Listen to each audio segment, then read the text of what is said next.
जैसन लइकन के देनी नहीं भाव रे, केतना दीवाना लेके घूमता रे घाव रे।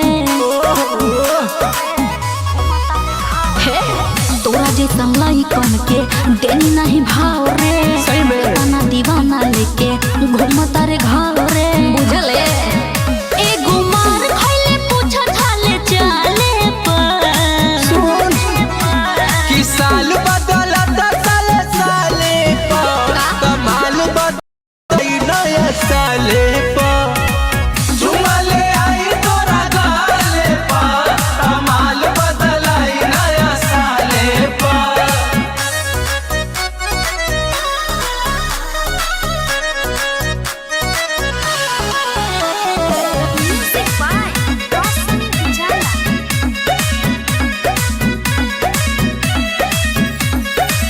जहाँ तानी बनेला गुंडा आदत तोहार जाए छोटी हो।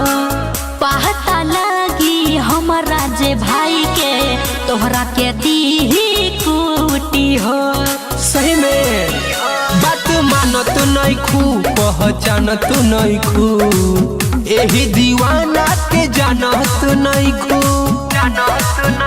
ई चिरोई ना फंसे तोरा जाले पर का बुझले। और तो सुन कि साल बदलता साले साले पर कमाल बदलाई नया साले पर। अरे बाप रे झुमले आई तोरा गाले पर अच्छा। कमाल बदलाई नया साले पर। हाँ तो बदला